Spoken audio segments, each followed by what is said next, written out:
about me being uncomfortable wherever I am. You ain't never gotta worry about me. You ain't never gotta worry about me. You ain't never gotta worry about me being uncomfortable with who I am. If you can have one wish, comment that wish. What? Run it back. That was so confusing. If you can have one wish, no matter what it is, right? Comment that wish in a comment section and why you chose what you chose. So, the hikers. Okay. In the southern highlands of the Australian state of New South Wales, the Belangolo State Forest is home to an enormous area of plantation pine and native forestry. And I bet you it's home to where a lot of people get clucked 24/7, nonstop. No condom necessary. Blood everywhere. On the leaves, on the trees. God. I bet you it's a lot of people getting clucked all day, around the clock, 24/7. No signs of stopping the cluckness.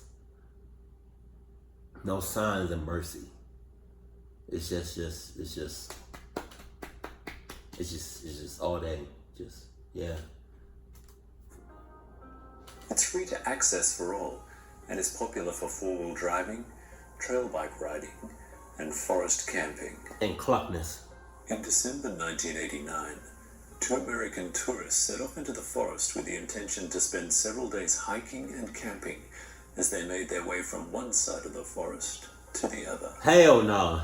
Both physically fit and experienced in hiking and orienteering, their first day was spent trekking up into the hills to gain a solid viewpoint from which to survey the land around them. From one of the highest points, the view was spectacular, so the couple stopped to rest and take in the beauty of their surroundings. Whilst observing the vastness of the countryside, the man pondered how easy it would be to come lost out here, or worse, to disappear completely. No shit! As she took a drink, the woman dislodged a small rock, knocking it off the edge and sending it falling hundreds of feet into the water below. Oh, God. She felt a chill as she realized how easy it would be to fall off, and how slim the chances of survival would be. Bruh. All of this stuff that you're thinking and y'all talking about, all of this cluckness that you're thinking about and talking about, y'all should have thought about it and talked about it well before y'all came here. Y'all should have talked about it, right? And thought about like how easy it is to get lost and die and get clocked 24/7, like in a house or maybe in a car on the way here.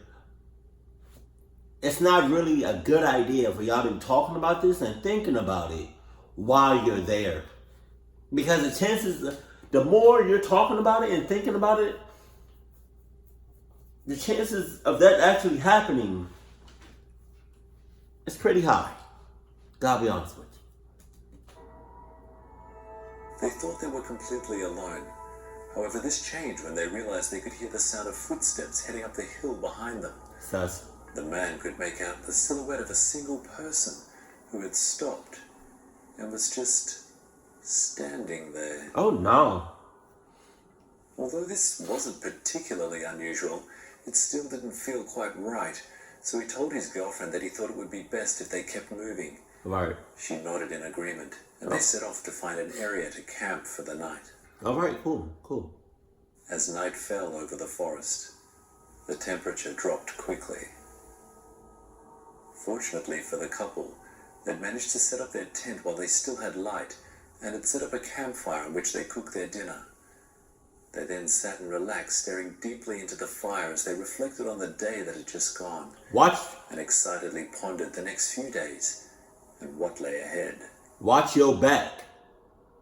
look over your shoulder, just watch your surroundings. They soon retired to How are y'all both asleep right now, bruh? How are y'all both asleep? You noticed a guy in the distance that was hella sus, right? Acting hella weird, right?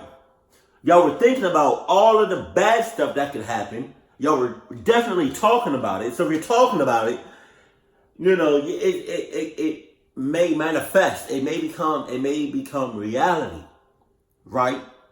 So how the hell are y'all both sleeping right now? Y'all should have took turns sleeping. I am pissed right now that both of y'all are asleep right now. Y'all should have took turns going to sleep. Just saying. Y'all should have had some hour energy. I can't really say that, right? Y'all should have had some coffee, right? Y'all should have had some Red Bull, right? I would say y'all should have had some Adidas drinks, but y'all don't deserve that, right? But y'all should have had some options. Jesus. and were asleep within minutes, Wow. thanks to the efforts of the day. The forest was at no time completely silent.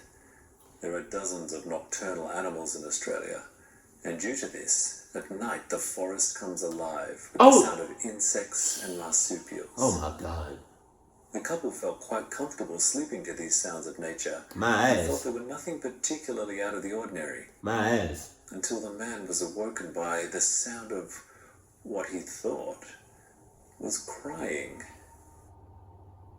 He leaned over to his girlfriend and asked her if she could hear it too. However, she was in a deep sleep, clearly undisturbed by this unsettling sound. Go back to sleep, please. Please go back to sleep. Don't check The it man out. then sat up and opened the tent door ever so slightly in order to see if he might be able to discover where the crying was coming from. Fuck you. He was frozen with fear when he realized that a large man had sat down at their campsite and was the source of the sobbing. Hey. I'm not really big on people carrying guns, right? But I understand it. I understand why people have guns, right? I got mixed feelings about that, right? But in a situation like this, if I have a gun, I don't care who it is. I don't care what it is. It's a black silhouette. So I don't know who this person is. I don't know what it is. If I have a gun on me, I'm popping you 3-4 times, right? If I had my Adidas, I'm hauling ass, right? I'm leaving my girlfriend behind. Just saying. If I didn't, and I didn't have a gun, I'm giving you the hands, and then I'm hauling ass. If I didn't have hands, well, shit. The man then leaned back to his girlfriend and whispered as quietly as he could, "There's a man outside. There's What? a man outside the tent." I would have said, wake your ass up. Even though he shook her, she did not stir, and he realized he would be better off leaving her to sleep until he figured out what to do next. My ass. He lay there silently in the dark for several minutes, listening to the stranger talk to himself, and slowly the sobbing subsided. The man then decided that this stranger was of no threat to them, as it appeared he was either lost or homeless.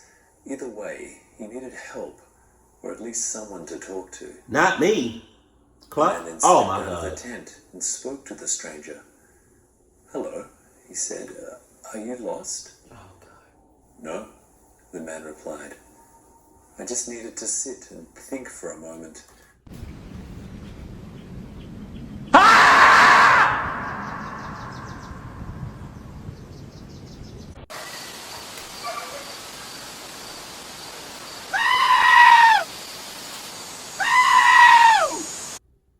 What do you mean?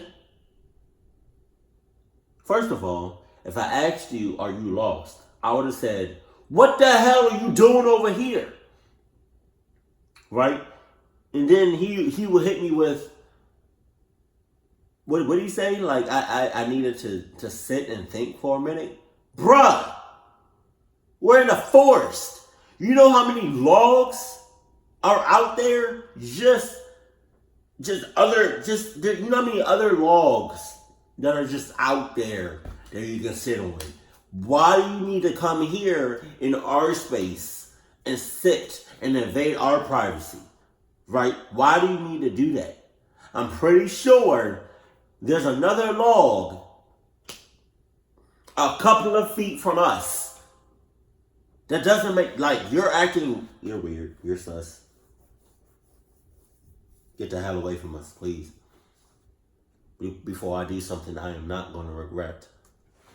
I saw that your fire was still smoldering, so I figured I would just sit here until I figured things out. What? Oh, the man replied. That's fine. No, it's not. What's the matter? Don't talk. Oh my God. The man then sat down and spent the next few hours talking with the stranger. Hours? The stranger was at a crossroads in his life and appeared to be lacking the confidence to commit to the choices he had made. The man managed to convince him that any decision he makes would ultimately be the right one, and that sometimes it's better to follow your heart instead of your head. Or your Adidas. The stranger seemed re-energized by this and thanked the man for giving him the motivation he needed to continue. The night went on, so did the conversation. No. Until the stranger decided it was time for him to leave. Okay, go. Harry, So leave. he did. Leave. Thank you. Jesus. The man returned to sleep in the tent and slept through, undisturbed until the next morning when he relayed the events of the night to his girlfriend. She thought that this was indeed very odd, and thought that he was making it all up, as she hadn't slept well at all due to the man's incessant snoring. I thought she was dead. The man laughed this off, and the couple went on with their hike, spending the next few days venturing deeper into the forest, followed by a few more days in the state capital, Sydney, before boarding a plane home to America. On the flight home, the man's thoughts wandered back to the unusual meeting and conversation with the strange man in the forest. Why? His girlfriend was adamant it didn't happen. And it was indeed so bizarre, he was beginning to question the reality of it himself. Unless she's in cahoots. 4 years later, late one night in a dive bar in Chicago, the man looked up at a local news broadcast only to be shocked by what he saw. The presenter was relaying information about a serial killer who had been sentenced to jail for 7 consecutive life sentences. Wow. One for each of his victims. The report told of the dates when the victims went missing, and a feeling of terror and guilt ripped through the man as he realized that the first victim would have been around the exact time he had met this stranger. You should have been one of his victims. Jesus. That's crazy.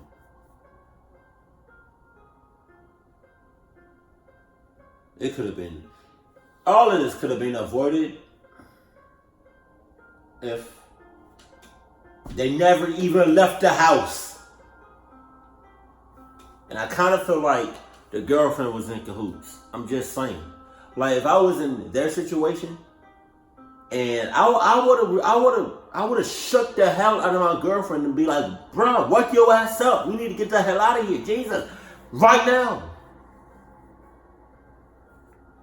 But nah, you wanna be like, just touch her ever so slightly and be like, baby, wake up, baby. No, bruh. I've been like, babe, wake up, come on.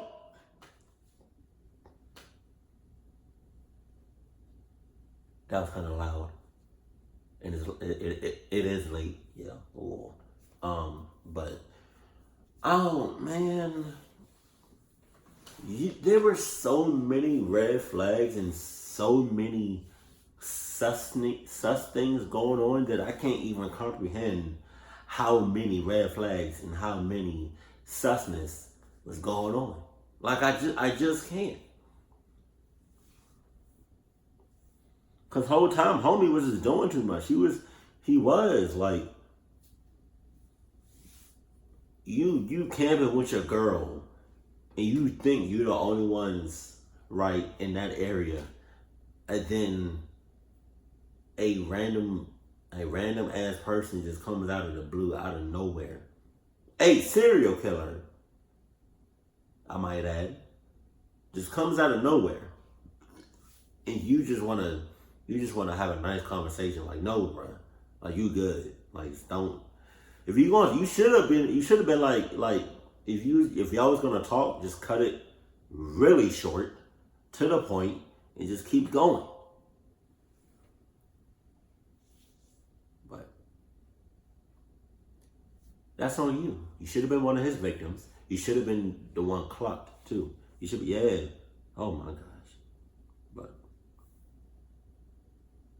that's crazy. I hope you learned from your lessons today, because you missed a lot of lessons. Like but something tells me that you didn't learn not a goddamn thing from